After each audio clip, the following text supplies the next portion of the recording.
श्रद्धाशील बंधुओं एवं श्रद्धाशील बहन, अध्यात्म जगत में गुरु का बहुत बड़ा महत्व होता है। गुरु की महिमा और आवश्यकता में बड़ा कुछ कहा गया। जो कहा गया वह है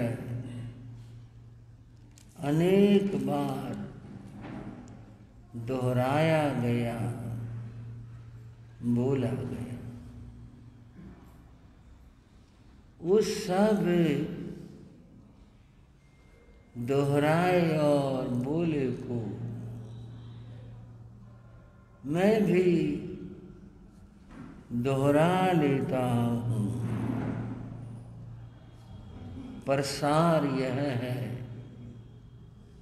कि गुरु जीवन के लिए नेत्र हैं, आँखें। गुरु जीवन का निर्माता होते हैं। कबीर का प्रसिद्ध दोहा, गुरु कारीगर सारिखा,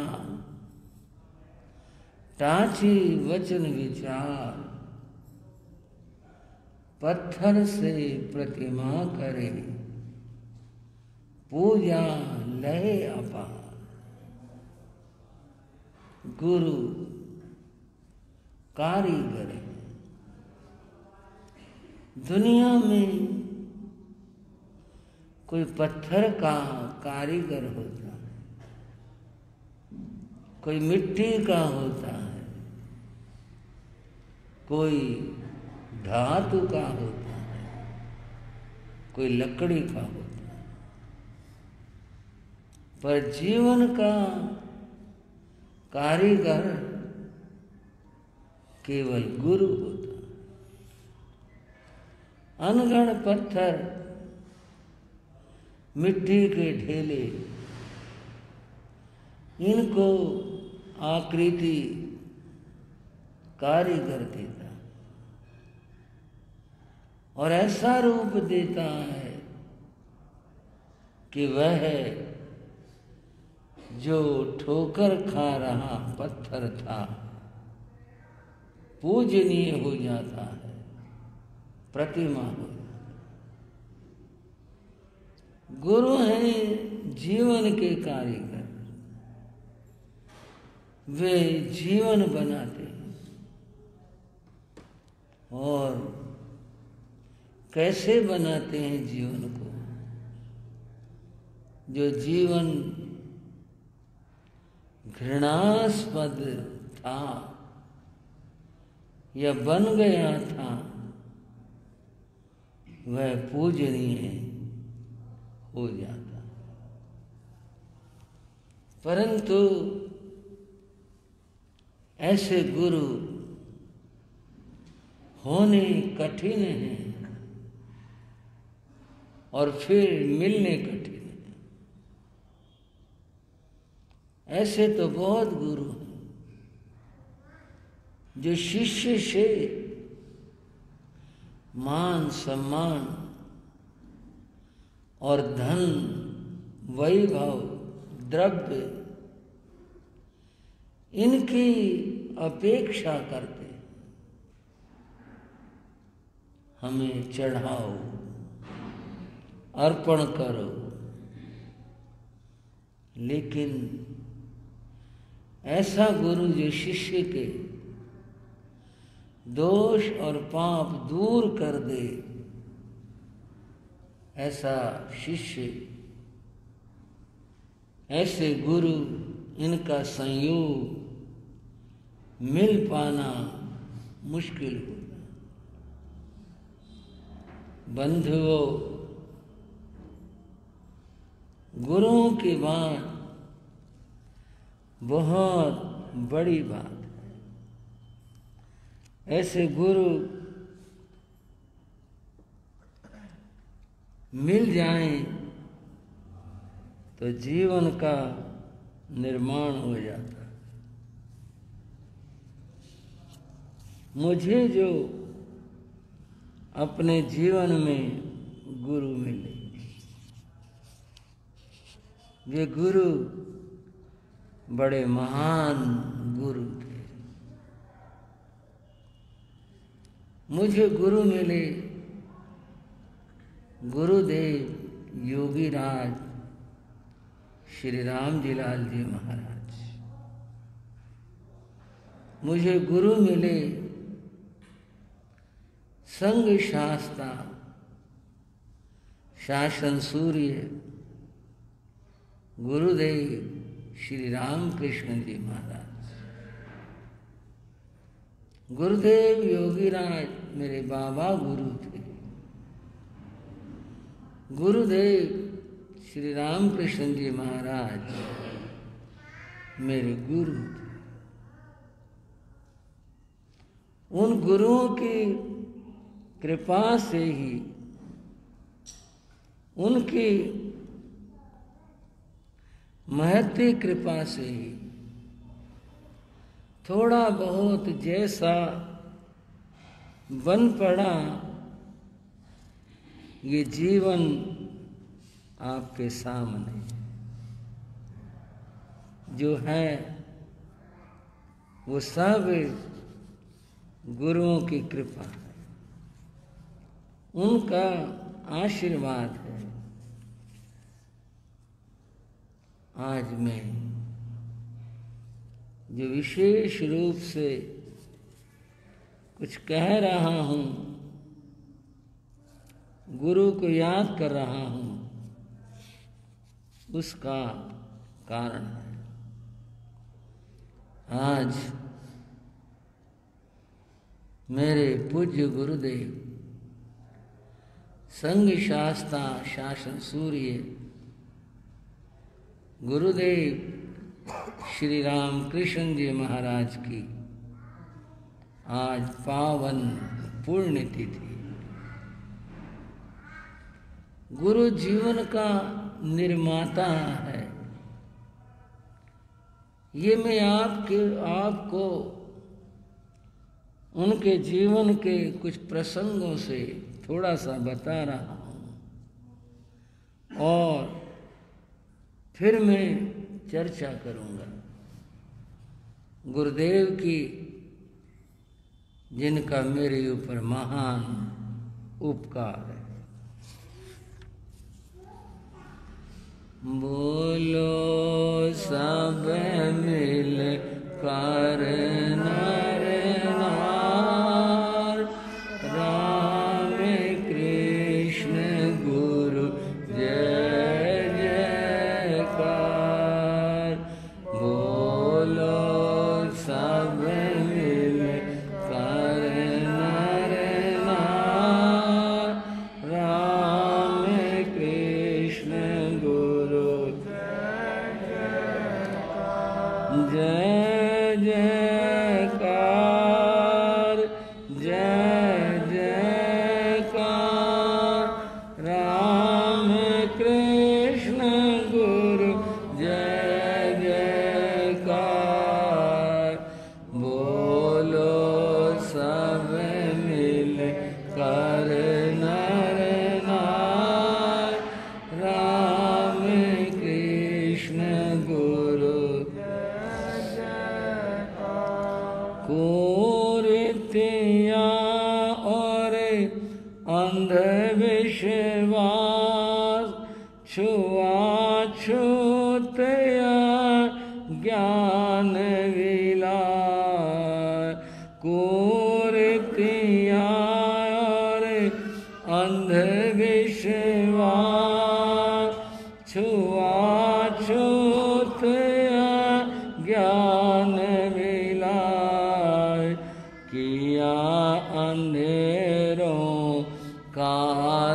संहार राम कृष्ण गुरु जय जयकार किया अंधेरों का संहार राम कृष्ण गुरु बोलो सब मिल कर नर नार राम कृष्ण गुरु धर्म ने बदला बदले भाव तम सागर में बन करना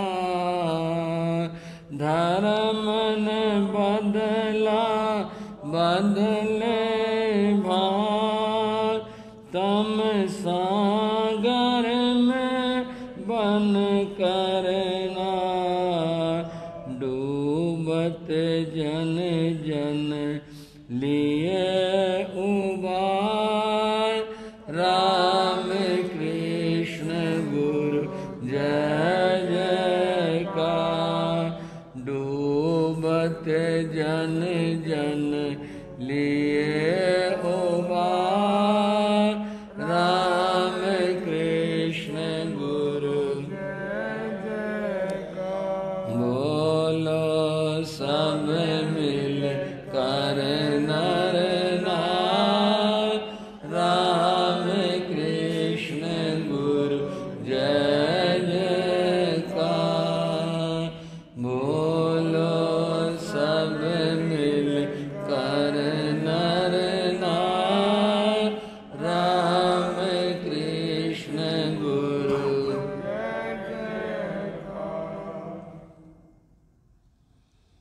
परमात्मा के वैदिक धर्म में 3 रूप माने ब्रह्मा विष्णु और शिव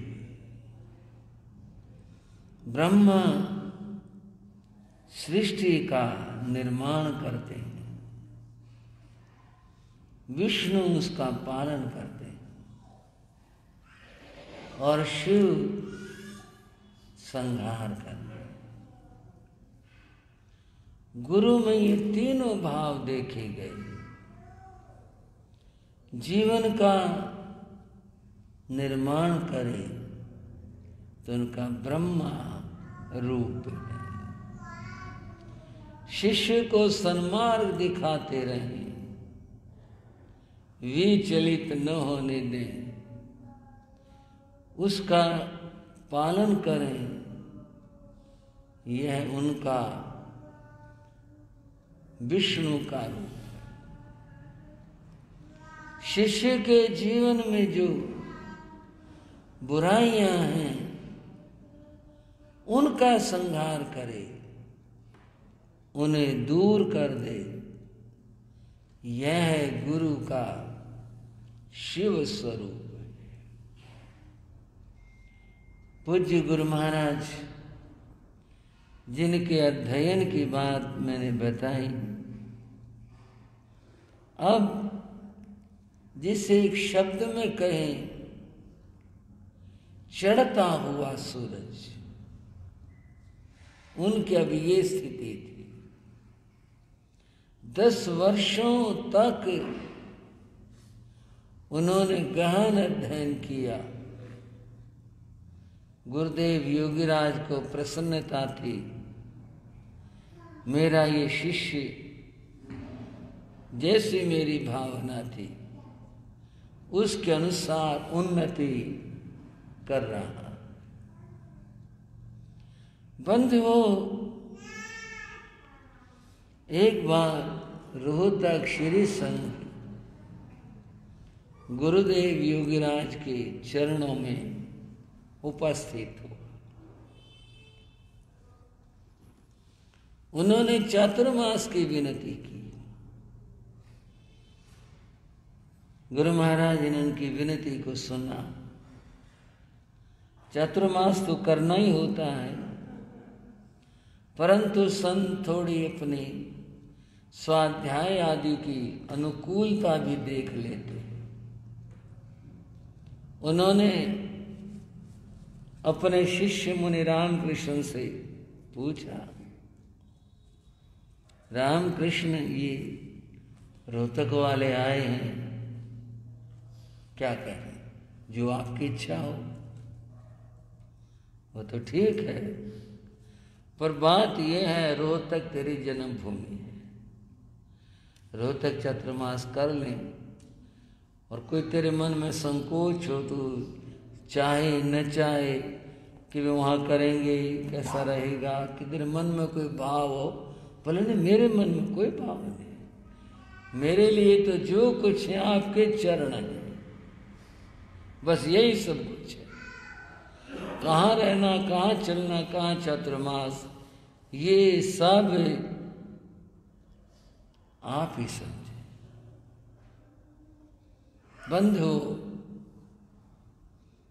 गुरु महाराज योगीराज ने रोहतक का चातुर्मास स्वीकार कर लिया। चातुर्मास का समय आया, संत रोहतक पहुंचे। स्थानक छोटा था, चातुर्मास करवाया गया जैन धर्मशाला में। जैन धर्मशाला बहुत विशाल बड़ी धर्मशाला है, और उसका चौक इतना बड़ा चौक है, बस अंदाजा ही होता है किसी बात का, जिसमें 2000 आदमी आराम से बैठ जाए, इतना बड़ा उसका चौक।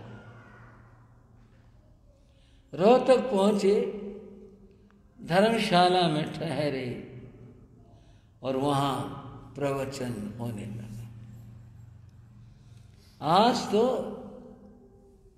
युग शिक्षा का युग है, पहले शिक्षा कम थी।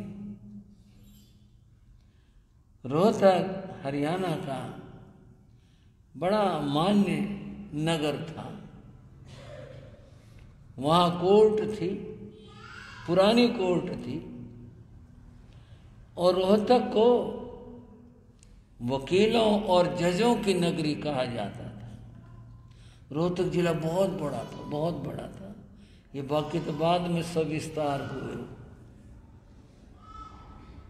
तो वहाँ केस बहुत आते रहते थे, तो जज तो थे ही, वकील बहुत थे, तो वकीलों की नगरी कहते थे।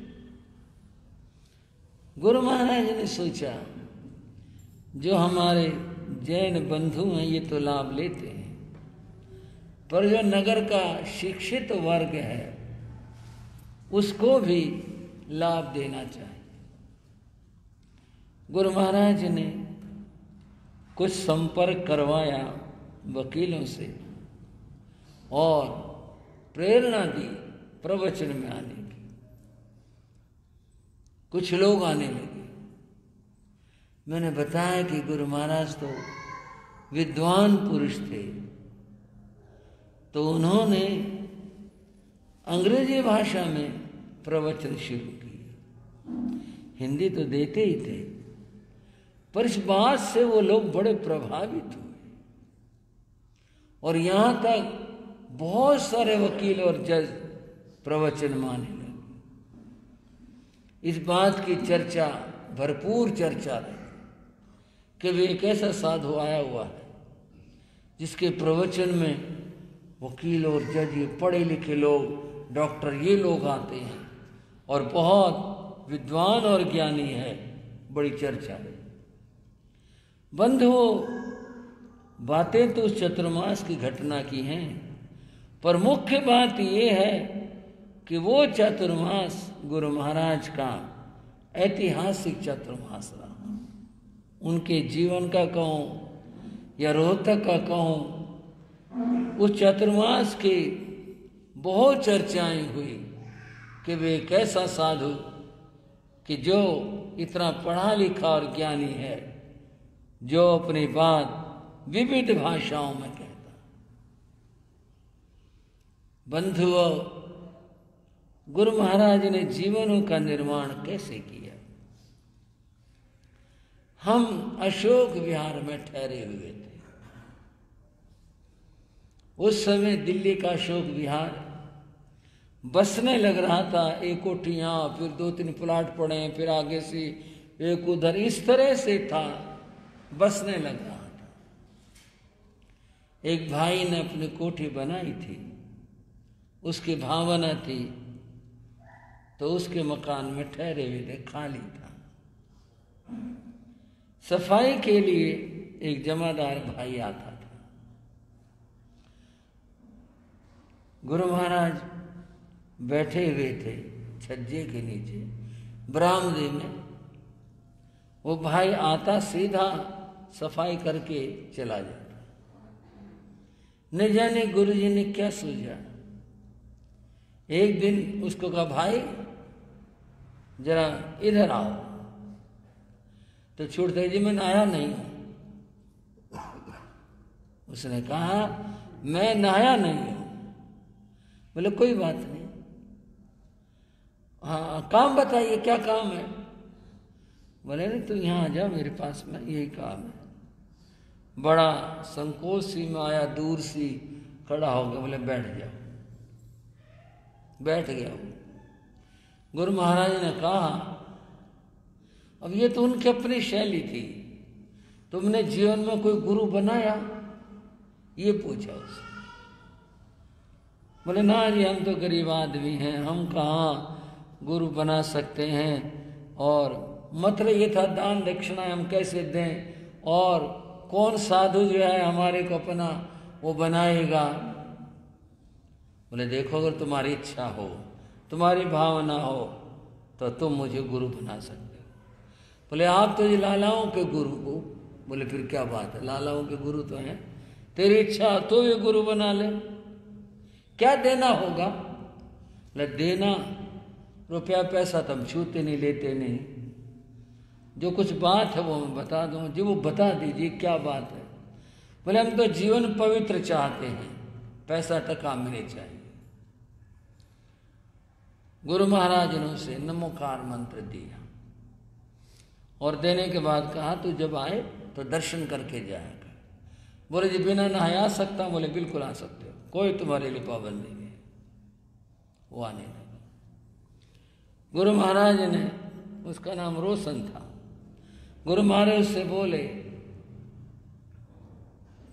एक बात बताना, शराब पीते हो?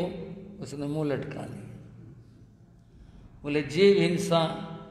बोले देखो हमारा तो, मैंने तो पहले ही कहा था कि हम लोग तो, जो आपको पता ही है, हमारे तो काम ऐसे हैं, तो मैंने तो गुरु बनाया, जो कुछ देना होगा दे दूंगा मैं।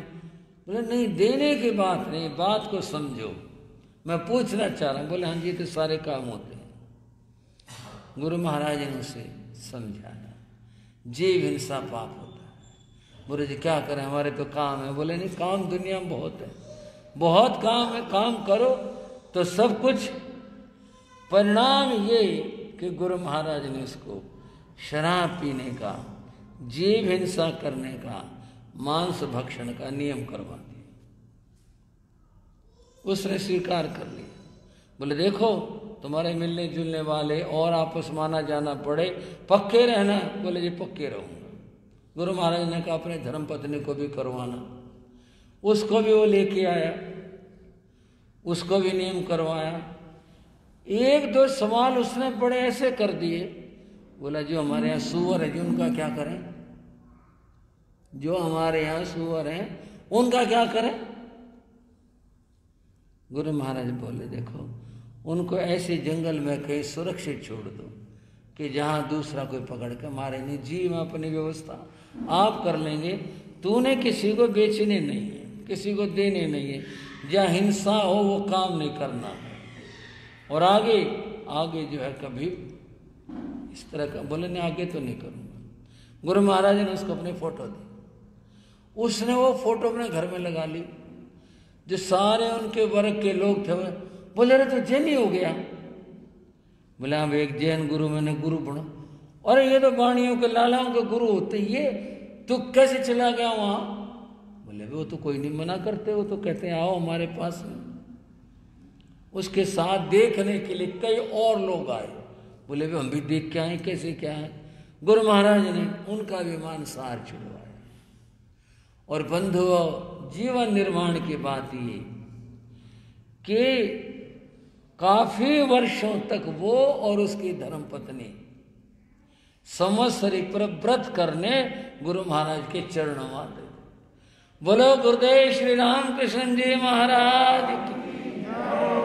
इसे जीवन निर्माण कहते। आप सोचो कितने जीवों की रक्षा हुई, उसका अपना जीवन कैसे बना, किस तरह से। और थोड़ी बताऊं, क्षमा मांग करके गुरु महाराज से।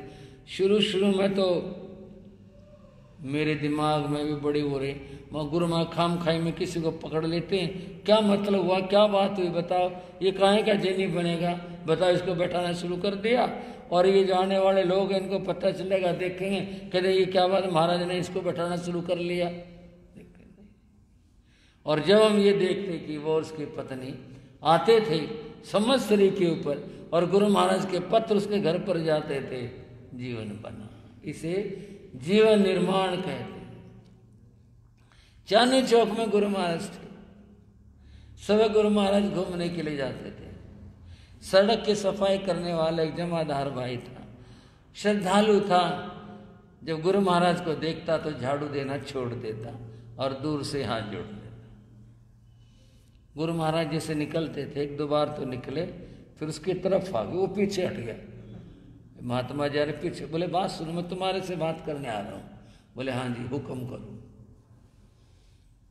बोले देखो, अगर तुम्हारी भावना हो संत के चरण छूने की तो तुम छू सकते हो, मुझे ऐतराज नहीं। ना जी ना, हम ऐसा पाप कैसे करते हैं, आगे बहुत, हम ऐसा पाप कैसे।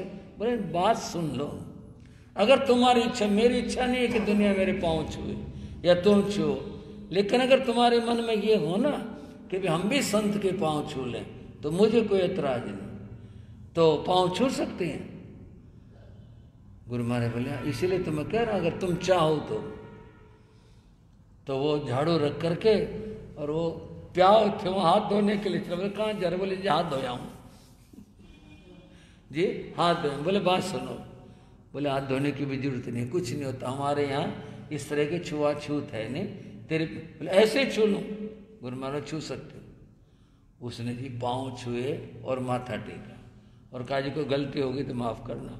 और 5 रुपए में साथ में 5 रुपए निकाल करके और गुरु महाराज को देने लगा। बोले नहीं रुपया पैसा तो हम नहीं लेते। बोले जी ये तो ले लो, कोई बात नहीं, मैं गरीब आदमी, ये तो ले लो। बोले हम छूते नहीं पैसे को, सवाल 5 का 500 का 1000 का नहीं, हम छूते नहीं। अच्छा पैसा नहीं लेते आप? नहीं पैसा नहीं लेते। गुरु महाराज ने उससे कहा यहाँ बारादरी चांदनी चौक में बारादरी स्थानक, बोले यहाँ हम ठहरे हुए हैं, कभी सत्संग में भी आया करो। बोले आ सकते हैं? बोले आ सकते हैं। वो प्रवचन माने लग गया। पहले शुरू में देखा लोगों ने, भाई ये कौन घूर घूर के देखा। तो फिर बोले चलो महाराज का कोई प्रेमी होगा, आता होगा। वहाँ के जो सफाई करने वाला था बारादरी की नौकर, उसने कहा कि तो वो सड़क वाला जिम्मेदार है, ये कैसे? बोले मैं महाराज जी ने बोला हमारे को, तो हम तो तब आते हैं, वैसे तो आते नहीं यहाँ पर। बंधुओं, उस व्यक्ति को भी कुछ दिनों के बाद गुरु महाराज ने शराब पीने का, मांसाहार का त्याग करवाया और वो आदमी गुरु महाराज का भगत होकर गुरु महाराज का ही नहीं, फिर तो कोई भी संत जाता दौड़ कर आता और आते प्रणाम करता। जीवन निर्माण की बात है। कितने लोगों का जीवन बनाया। अमीनगर प्यारे भाई, हम यहाँ आए हुए नगर में और तू आया कर हमारे पास में कभी सत्संग। जी उसने वही शब्द के जाति सूझ जी, हमारा काम लोग तो, आप तो लोग तो लालाओं के गुरु हो, हम लोग तो बस ऐसे गरीब आदमी हैं। बोले नहीं, हमारे मन में कुछ नहीं ऐसा भाव। वो जाने लग गया और वो वहाँ बैठता दूर पीछे, जहाँ जूते उते निकालते लोग, वहाँ बैठता। गुरु महाराज ने कहा प्यारे इधर आ, यहाँ बैठ दरी के ऊपर। तो अब इसको और तरह ना सोचे, बस भाई लोग उससे प्यारे से बच करके उससे ऐसे बैठे। अच्छा, कुछ तो जानते भी थे ये प्यारे है भाई, वो जूते ठीक करने वाला। गुरु महाराज ने उसको भी शिक्षा दी और कहा, बोले ना जी मैं देखो मारने मोरने काम तो करता नहीं, बाकी तो बोले नहीं, शराब नहीं पीनी, मांस नहीं खाना, उसने नियम लिया। गुरु महाराज बोले, प्यारे तो अपने और साथियों को भी लेके आ, किधर है तुम्हारे घर? बोले जो हमारे परली तरफ पड़ते। बोले मैं चलूँगा? बोले ना जी ना, आप तो ना जाना, मैं ले आऊँगा। एक दिन 15-20 भाइयों को ले आया। अब नए 15-20 आ जाए सभा में तो अलग ही दिखते ना, और सारे इकट्ठे से बैठ गए, सारे आदमी देखे भाई इनको कौन ले आया बुला के, इनकी क्या बात है। प्रवचन के बाद में गुरु महाराज ने उनको अपने पास बैठाया, उनको भी उपदेश दिया और कहा उनको, भाइयों में चाय पानी पिला के भेजना, इनको ऐसे नहीं भेजना। उनमें से 5-7 आदमी तो हर रोज आने लगे। गुरु महाराज कृपा करते, वहाँ भी नियम करवाया गुरु महाराज ने। इसको कहते हैं जीवन का निर्माण। जो आदमी व्यसनों से, बुराइयों से दूर हो जाए और जो आदमी शाकाहारी हो जाए, बंधुओं, इससे बड़ी बात, इससे बड़ा जीवन निर्माण और भला क्या हो सकता। अब एक बात सुन लो रिंढाणे की। भाई विजेंद्र बैठा, कल मेरे से पूछ रहा था, बोले जी अच्छा रिंढाणे की। हम गए रिंढाना, दीक्षा लेने के बाद में पहली बार गए थे हम, और हम गए थे सन 1977 में, तब गए थे। और वहाँ 15 दिन लगा के आए थे। 1 हफ्ते का विचार था, 15 दिन लगा के आए। गुरु महाराज घरों को फरसते थे, जाते थे, तो भाई लोग कहते जी इनका छोड़ो, इनके नहीं जाना, इनके नहीं जाना, ये शराबी कॉपी आदमी खराब है। एक जमींदार के घर, मेरे तो ध्यान पड़ता, कोई नंबरदार था, गुरु महाराज उसके गए। पहले तो कड़ के बोला, हमने मना करते हैं ढोंग पखंडों ने। बोले भाई कोई बात नहीं, ना मान तू, बात तो सुन ले। बोले हाँ जी। वो गुरु महाराज से फिर कुछ देर के बाद प्रभावित हुआ। बोले बैठो, काट बिछ रही थी। बोले बैठते थे हम लोग तो संत हैं। अच्छा, और क्या काम आए थे? बोले काम ही आए थे तो हमारे सत्संग में आया कर। बोले गांव पड़ा सत्संग का वास्ते तो और बुला लो ना। बोले गांव पड़ा। बोले नहीं तेरे को बुलाना है। बोले मेरी कि मैं खास बात है? बोले हाँ तेरी खास बात है। वो जाने लग गया। और 2-4 दिन के बाद गुरु महाराज से कहा शराब पीते हो? बोले छिक्का है। और पूछा शराब पीते हो? बोला छिक्का है। बोले छोड़ दे बतेरी पी ली अब तो जिंदगी में, अब इसको छोड़ दे। बोले मुश्किल है।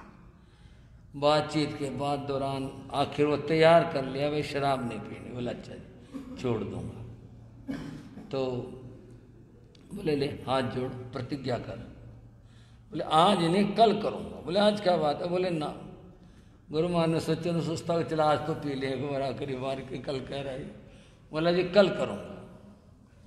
अगले दिन जी वो आया प्रवचन में और एक शराब की शीशी जेब में डाल लिया। जेब में डाल लिया। वो नजर तो आ रही थी, वो लोग देख सत्यानाशी इतने डूब गया। बोल क्या जरूरत थी आने की इसकी? बोल जेब में ले रहा, बोतल ले रहा, जेब में बोतल ले रहा। सारे आपस में, मेरे को भी बड़ा लगा। माँ गुरु महाराज खाम खा इसके पीछे पड़ रहे हैं। बताओ ऐसा आदमी, अब यहाँ कोई क्या सुनी होगी तो जिम्मेदार है ये और हैं, आपस में मुश्किल हो जाएगी, कोई बात होगी तो। और जेब में डाल लिया शीशी। प्रवचन में बैठा रहा, प्रवचन हुआ, पर लोगों में यही बात है, देख सत्यानाश क्या काम करे बता। साधुओं के दौरे भी दारू उठा लिया, कैसा आदमी। प्रवचन के बाद में बोला जी जो महाराज जो कह रहे थे नेम ठुआने की, नेम ठुआ लो फिर आज। बोले ला हाथ जोड़ ले। बोले थम जाओ। उसने जेब से शीशी निकाली जी, मेरे सामने की बात। शीशी ने आप कहोगे अच्छा नाटक हुआ। शीशी निकाली। बोला गांव के बाजा में थोड़ा उसको गाली से दे करके और खिड़कियों में से ओ मोरी फेंक करके उसने सामने, और बोले आज के पीछे गंगा जी में बाई बगा दी, कदे हाथ नहीं लगाऊंगा।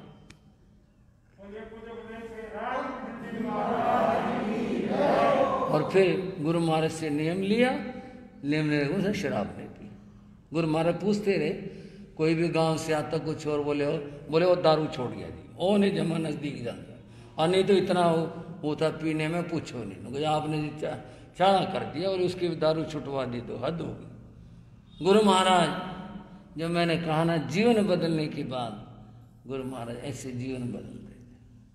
हम थे महरौली में, अब दिल्ली फैल गई, तब महरौली एक पुराना कस्बा शहर ऐसा था, आसपास में कोई बस्ती नहीं थी, जंगल थे इसके चारों ओर।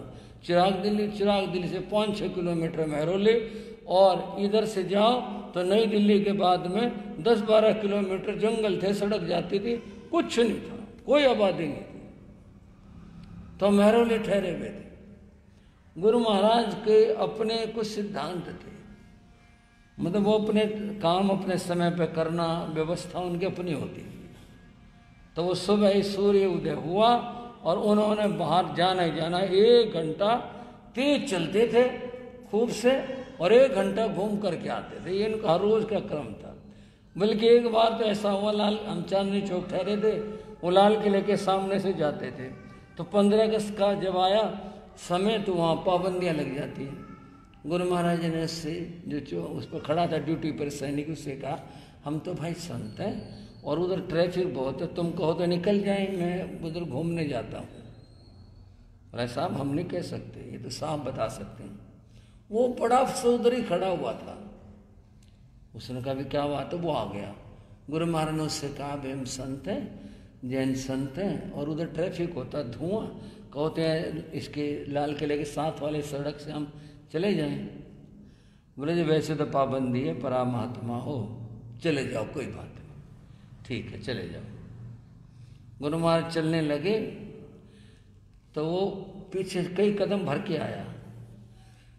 बोला साहब आप किस रैंक से रिटायर्ड हो? उसे लगा ये मिलिट्री के आदमी है, उसे ये लगा गुरु महाराज के चलने के उससे ढंग से। बोला किस रैंक से रिटायर्ड हो? बोले नहीं रिटायर्ड नहीं, मतलब महावीर की सर्विस करता हूँ। अंग्रेजी में बोले, वो भी ऑफिसर था। बोले अच्छा अच्छा। तो गुरु महाराज महरौली में थे, हम बाहर जाते थे। एक दिन बाहर गए जंगल में, एक शिकारी निशाना लगाए हुए बैठा हुआ था बंदूक का। गुरु महाराज ने उसे देखा, भी मारेगा कोई न कोई पशु को। गुरु महाराज से बोले ठहरो भाई ठहरो। उसने देखा क्या बात है? बोले रुको, ये तुम क्या कर रहे हो? बोले शिकारी हूं मैं, क्या कर रहा हूं? शिकार करूंगा, आप जाइए अपना काम करो। गुरु महाराज से समझाने लगे तो उल्टा बोला। गुरु महाराज कहा क्या? बोले आगे चढ़ जाओ। गुरु महाराज ने उससे बात करी। उसने एक बार तो घुड़की सीधी में गोली चला दूं। बोले गोली की बात नहीं, गोली चलानी है गोली चला, पर मेरी बात सुनो। बंधुओं उसकी और उनकी क्या बात हुई है तो क्या, हम वहाँ इंतजार देखें प्रवचन की। मैं गुरु महाराज आए तो मैं प्रवचन में चलूँ, आधा घंटा लेट हो गई। भाई बैठे वो हो ही जाती है। पर आप करते हो जी, कहाँ गए हैं जी? और मैं क्या बताऊँ कहाँ गए, बाहर गए थे, आए देर में आए। तो फिर प्रवचन में बैठ गए। मैंने कहा गुरु महाराज कहाँ चले गए थे? बोले सुभद्र एगो शिकारी मिल गया और निशाना लगा रखा था, उसने ऐसे बैठा था बिल्कुल पोजीशन में, उसको समझाने लग गया। मैंने कहा जी ऐसे नहीं, ऐसे लोग होते हैं, इनका दया थोड़े होती है काम खाए में। बोले देखी जाएगी जो कुछ होगा, मैं तो उसको समझा के आया हूँ। मैंने कहा फिर क्या बोला वो? बोले वो वापिस हो गया। बोले अच्छा जी आज तो नहीं करता शिकार में। गुरु महाराज बोले आज नहीं, शिकार करना नहीं है कभी भी। उसने कहा मैं मिलिट्री रिटायर्ड हूँ, बंदूक इसको राइफल मेरे को मिली हुई है। बोले राइफल मिली हुई है रक्षा करने के लिए, जी मारने के लिए नहीं मिली हुई। बंधुओं गुरु महाराज बोले मुझको कह क्या हूँ, हो सकता दिन में आ जाए, बुला के तो आया हूँ। और वो दिन में आया। गुरु महाराज का कुछ दिनों में ऐसा भगत हो गया, उस इलाके में जहाँ जहाँ गए सब जगह दर्शन करने के लिए आता था। जीवन निर्माण की ये बात है। गुरु महाराज का जीवन अपनी तरह का जीवन था। उन्होंने अनेक अनेक व्यक्तियों का जीवन का उद्धार किया। जीवन का निर्माण किया। और बंधुओं, मैंने पहले ही आपको सुनाया कि गुरु महाराज को शासन सूर्य का पद था जो श्री संघ ने दिया था, और उसमें अनेक संत साधियाँ जी, अनेक संघ शामिल हुए थे। सूर्य पूर्व में उदय होता तो पश्चिम अस्त होता। क्या संयोग बना, पश्चिम बिहार श्री संघ की विनती थी और गुरु महाराज ने स्वीकार कर ली। फिर वहाँ पर पधारे थे, और मैंने पहले सुनाया था कि पहले ही दिन जाके बैठे थे तो गुरु महाराज ने वहाँ के प्रधान जी को कहा था, ले पन्नालाल तेरे एक चातुर्मास करना है। बोला नहीं गुरुजी नहीं, हम जाने देंगे, यहाँ से यहीं रहना है। बोले बस एक चातुर्मास। एक भाई सुरेश हैं वहाँ, तो वो आते थे सुबह दर्शन करने। गुरु महाराज उससे बोले सुरेश ले भाई 10 दिन और दर्शन कर ले। तो वो समझा मैं 10 दिन चतुर्मास के थे, इसलिए कह रहे हैं उन्हें गुरुजी ना हम बिहार करने देंगे आपको, ये क्या बात हुई, आपने यहीं रहना यहीं विराजना है। बोले बस। क्रम इसी तरह से चलता रहा। अंतिम दिन चातुर्मासी का, जैसे कल था चातुर्मासी का दिन, वो आया। गुरु महाराज कुछ अस्वस्थ थे। अस्वस्थता उनकी इस तरह की नहीं थी, बुखार होगा, खांसी हो गई, इस तरह की नहीं थी। उनको कुछ शारीरिक दुर्बलता, कुछ इस तरह की चीज थी शरीर की। उस दिन बड़ी विचित्र सी बात रही। सुबह को हम वंदना करने गए, उन्होंने आशीर्वाद दिया। मेरे को कुछ लगा आज तो गुरुजी सुस्त से लग रहे हैं, पर ऐसी कुछ बात थी नहीं। मैंने पूछा वहाँ गुरु महाराज तबियत कैसी? बोले ठीक है। मैंने कहा सुस्त? बोले नहीं कोई सुस्ती नहीं, ठीक है। उसके बाद भी उन्होंने कुछ आहार पानी में रुचि से नहीं दिखाई, लेने में कहा ये रहने दे, कुछ नहीं बस थोड़ी सी ये दे दे। मेरे को थोड़ा ऐसा हुआ तो उस समय उनको देखते थे डॉक्टर गोयल, मैंने उनको सूचना करवाई। मैंने कहा एक बार जरा आके चेक कर जाना। वो आए, चेक किया, बोले जी बीपी लो है थोड़ा, और तो कोई बात नहीं, बाकी तो सब शरीर के फंक्शन सारे ठीक हैं। बोले ऐसा करना, इनको थोड़ा सा नमक दो किसी चीज़ में। मैंने पूछा, मैंने कहा इलेक्ट्रॉल पाउडर आता वो दे? बोले बिल्कुल ठीक है, वो घोल करके 2-3 बार दो आज इनको। बाकी वो बता के बोले दवाइयाँ रूटीन की जो थी वो थी, चलो वो चले गए।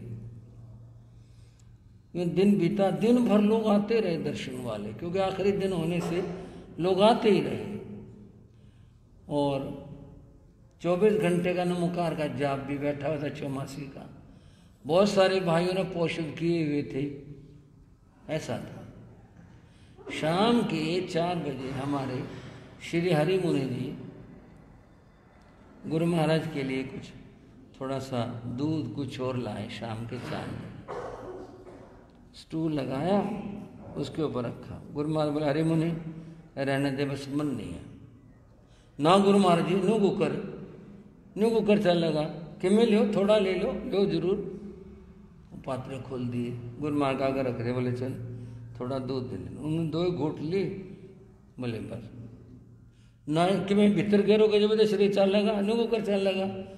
मैं वहीं बैठा था, श्री अमित मुनि जी वहीं बैठे थे। कहा व्यास तो हरि मुनि उलझ गया एकदम से।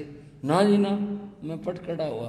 मैं क्या बात है हरि मुनि, कुछ ले नहीं रहे। मैं गुरु महाराज कृपा करो, थोड़ा जो भी आपका मन हो कुछ ले लो। थोड़ा सा कैंस ले लिया, ये भी साथ खड़े थे। लेने के बाद में हाथ धोकर पहुँचे और मेरे से ऐसा शब्द कहा जिसको कहते बड़ा मुश्किल लग रहा है। देखो बताओ, मैं माफ़ी मांगता हूँ पहले गुरु जी से। मेरे से बोले ले सुभद्र पचखान करवा दे। वो कहा ये क्या बात हुई, पचखान तो हम लेते हैं गुरु से, गुरु थोड़े कहेगा चेले को पचखान करवा दे। मुखा जी ये क्या बात हुई? और उन्होंने अपने आप से, मैंने मना कर दिया ना ये क्या बात है कह के, फिर अपने आप ही मंत्र पढ़ा उसका पचखान का और कप्पाण बोस मुझे पचखान का करा आपने। बोले बस पचखान कर लिया। मैंने पास में टाइम पीस थी वो दिखाई, माँ भी तो 4 बजे हैं, दिन 5:30 बजे छिपेगा, अभी तो आपको आखिरी का पानी लेना है और गोली लेनी है। मैंने कहा अभी क्या पचखान? बोले बस अब कुछ नहीं लेना। मेरे मन में ये क्या बात हुई भाई, ऐसे क्या जल्दी हो गया, दवाई भी नहीं ली और पचखान कर लिया। अब और तो क्या कहते, गुरु महाराज ने निवेदन कर लिया, शाम होगी। मैंने डॉक्टर नगेश को सूचना करवाई, गुरु महाराज के बहुत ही प्रिय शिष्य और वही देखते थे गुरु महाराज को। डॉक्टर नगेश, मैंने कहा जी आज शाम को आ जाना, एक बार चक्कर लगा जाना। भाई ने ये कह दिया, बोले जी ठीक आ जाऊंगा, मैं 8 बजे से आ जाऊंगा। शाम हुई, प्रतिक्रमण का समय हुआ, हम सारे संत उनके चरणों में बैठ के प्रतिक्रमण किया। प्रतिक्रमण करने के बाद में जब वंदना करने लगे, गुरु महाराज बोले सारे संतों से खिमत खिमाना, तुमने मेरी बहुत सेवा करी। अब ये बात बताओ हम कैसे सुने? मैंने पाँव पकड़ लिया, महाराज आज हमारे से नाराज हो आप, क्या बात है? बोले नहीं नाराज क्यों होता? बल्कि क्यों? बोले सुभद्र में कभी तेरे से नाराज हुआ हूँ? मैंने कहा नहीं जी। फिर? मैंने कहा फिर आज आपने खिमत खमाना किस बात की करी, क्यों करी? खिमत खमाना हम करें, हम माफ़ी मांगते हैं आपसे, आपने खिमत खमाना क्यों? महाराज के बोले खिमत खमाना अच्छी होती है, छोटों को बड़ों को सबको कर लेनी चाहिए, इसमें कोई बुराई नहीं है। मगर ना जी ना, कोई खिमत खमाना नहीं, हम आपसे क्षमा मांगते हैं, हमसे जो गलती हो जाती है माफ़ करना। बस उन्होंने सिर्फ हाथ फेर दिया, संतों ने वंदना कर ली, बैठ गए, आते जाते रहे सब लोग। 8 बजे डॉक्टर नगेश आए, मेरे से बोले क्या बात है? मैं पता नहीं आज गुरु महाराज सवेरे से ऐसी ऐसी बात करें, हमारे समझ में नहीं आ रही। बोले क्या बात कर रहे हैं? फिर अपने आप बोले वो ऐसा हो जाता है लंबे समय के बाद, थोड़ी शरीर में कमजोरी सी हो ना, और कुछ बात नहीं। उन्होंने चेकअप किया, सारा बीपी नब्ज सब देखा, बाद में मेरे से बोले नहीं बिल्कुल ठीक है, सारे फंक्शन शरीर के कोई दिक्कत नहीं, किडनी लीवर सारी चीज़ ठीक है। गुरु महाराज के पास वो बैठ गए, गुरु महाराज लेटे हुए थे, वो फिर बैठ गए पाँव लटका करके, हम पास में बैठे, डॉक्टर साहब बैठे थे। डॉक्टर साहब ने हाथ जोड़ करके, बड़े प्रसन्नचित्त डॉक्टर है, हाथ जोड़ बोले गुरु जी कैसे हो? जैसे पूछते हैं डॉक्टर कैसे, गुरु जी कैसे हो? और गुरु महाराज तो एकदम हाथ ऐसे करके बोले डॉक्टर अब तो हम चलेंगे। और यूं कहते ही सन्नाटा गया सबको। डॉक्टर साहब ने पाँव पकड़, नहीं नहीं गुरु जी ऐसे नहीं कहते हैं, ऐसे नहीं कहते हैं। बोले नहीं डॉक्टर। डॉक्टर साहब ने कहा भी मूड कुछ और तरह का, उन्होंने बात बदली। बोले जो कोई अंग्रेजी के पोएम सुनाओ। गुरु महाराज को क्यूट्स वर्ड्सवर्थ इनकी बड़ी बातें याद थी, गुरु महाराज ने सुनाई, बड़ा आनंद रहा। 9 बज गए, 9 बजे डॉक्टर बोले जी ठीक है मेरे को जाना है ड्यूटी पर। डॉक्टर साहब चले गए, जाते बोले नहीं कुछ बात नहीं है, बिल्कुल ठीक है, वैसे ही मूड ऐसा और कुछ नहीं है, ठीक। फिर वहाँ के भाई आते रहे, दर्शन करने वाले, गुरु जी बैठे रहे। गुरु महाराज ने टाइम पूछा, बोले क्या बज गया? महाराज जी 10 बज गए। बोले ओहो देर हो गई। उसके बाद उन्होंने विश्राम किया। विश्राम किया तो मैंने और इन्होंने, श्री अमित मुनि जी ने, हमारे श्री रमेश मुनि जी ने आपस में एक आबे 2-2 करके संत बैठ जाओ, पता नहीं क्या बात है, तबीयत ठीक नहीं है। उन्होंने सुन लिया, बोले ना ना कोई जरूरत नहीं बैठने की, मैं बिल्कुल ठीक हूँ, आराम करो अपना। मगर नहीं जी कोई बात, ना ना। अब उनकी बात रखने के लिए हमारे आसन वहीं लगते थे उनके पास में, हमने लेट गए, अमित मुनि जी बैठ गए। थोड़ी देर के बाद में गुरु महाराज बड़े प्रसन्न चित्त, कुछ भी नहीं, आराम किया, खूब से सोए। सुबह 4 बजे उनकी आँख खुली, अमित मुनि जी पास बैठे थे। उन्होंने चादर हटाई, सर्दी आई जाती है, हटाई। इनका नाम लिया अमित, क्या बज गया? इन्होंने कहा जी 4 बजे। बोले हो देर हो गई, 4 बज गई। ये मेरी लोई हटा दी। बैठ गए। बैठने में थोड़ी देर उन्होंने सुमरण किया, करते ही थे वो। बोले सारे संतों को जगा दे और बुला के ला। मेरे को जगाया सबको, बोले ऊपर से ही बुला के लाओ। ऊपर हमारे भगत जी महाराज थे, उनकी सेवा में हरि मुनि जी, रमेश मुनि जी होते थे। बोले उनको ही बुला के लाओ। ये गए, उनको ही बुला करके लाए। सारे संत इकट्ठे हो गए और जैसे गोल दायरा होता ना, अर्ध गोल दायरा में ऐसे खड़े हो गए। आगे मैं था, मैंने आज हम गुरु महाराज कृपा करो। बोले अच्छा चल जरा वहाँ तक चलते हैं। मैंने सहारा दिया, वहाँ तक गए लघु शंका के लिए, वापस आ गए। आ करके बैठे। बैठ करके सोने से पहले अपना ध्यान करते थे, तो वैसे ध्यान में बैठ गए। अब मुझे नहीं पता 2 मिनट 4 हम खड़े रहे, वो अपने ध्यान में रहे। थोड़ी देर के बाद उनका सिर थोड़ा गर्दन नीचे सी हुई। मैं सोचा नींद आ गई, तो मैंने ऐसे झुक करके देखा, मगर नींद आ गई क्या। ऐसे देखा तो मैंने देखा उनका जो चेहरा था वो एकदम ऐसा हो गया, सोने जैसा एकदम चमकता हुआ सा चेहरा, एकदम धगधगाहट करता हुआ। मैंने कहा मिठू ने बीपी बढ़ गया लगता है, मैं गुरु महाराज को लिटा दे। इन्होंने सहारा दिया, मैंने सहारा दिया, गुरु जी को लिटाया। और लिटाने के बाद बस 2-1 सांस भरे हम तो नमोकार मंत्र पढ़ते रह गए। गुरु जी तो वो गए। बोलो गुरुदेव श्री राम कृष्ण जी महाराज की। संघ शास्ता शासन सूर्य गुरुदेव श्री राम कृष्ण जी महाराज की। गुरुदेव संघ शास्ता शासन सूर्य श्री राम कृष्ण जी महाराज की। सब लोग एक बात कहते हैं कि मुट्ठी बांध के आया था, हाथ पसारे जाए। एक नई बात देखी, जैसा परंपरा है कि वो नए कपड़े, नया बाना संत देते हैं, वो सब किया। बड़ा मन भारी था। ऐसे में होता है सब संतों का मन, बोलना बड़ा मुश्किल हो रहा था। सारे भाई बाहर इकट्ठे हो रहे थे। हमने किवाड़ बंद किए, वो सब किया। करने के बाद चादर वगैरह उड़ा दी और फिर जब हाथ में चादर के नीचे ही करने लगे तो हमने देखा उनकी मुट्ठियां बंद थी, हाथ खुले नहीं थे, बंद थे। मैंने वैसे ही देखा, वहाँ क्या बात है, ऐसे खोले थोड़ी ताकत, छोड़ दे और फिर बंद हो गई। मैंने तभी कहा, भाइयों को भी दिखाया, वहाँ मुट्ठी बांध के जा रहे हैं, खाली नहीं जा रहे। जीवन में जो किच किया था ना, इनके पास है मुट्ठी। ये बात पहली बार देखी कि वे मुट्ठी बंद थी, खुली हुए हाथ नहीं थे। फिर तो बंद हो। प्रजा के दर्शन के लिए उनका पार्थिव शरीर हॉल में रखा गया। बहुत लोग आए गए सब, और फिर दिन निकलाया, बहुत लोग आते जाते रहे। 4:22 के ऊपर गुरुदेव का महाप्रयाण हुआ था। और फिर शोभा के साथ में श्री संघ ने बहुत अच्छे से उनका अंतिम शोभा का सब कार्य किया, शोभा यात्रा निकाली।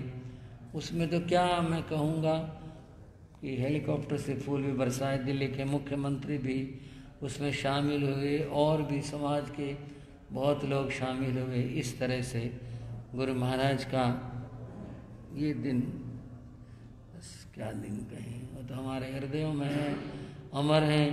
उनकी बातें, उन्होंने जो कुछ दिया, जो कुछ बनाया, आपके सामने ये सब कुछ गुरुदेव का अनंत अनंत उपकार है। सदा उनके ऋणी हैं, ऋणी रहेंगे। उनके चरणों में बार बार कोटि कोटि वंदन नमन करते हैं।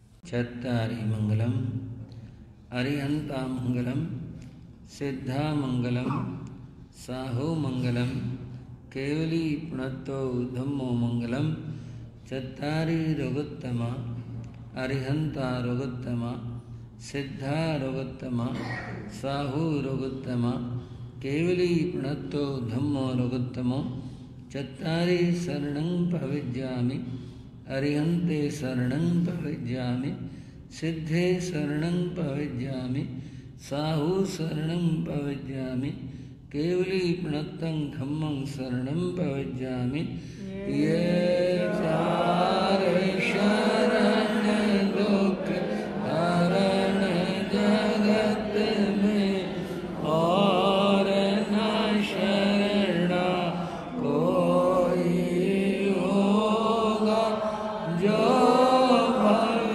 प्राणी पर आचरण उसका अजर अमर पद होगा उसका सदा ही मंगल हो। मंगल आशीर्वाद मंगल आशीर्वाद मंगल आशीर्वाद।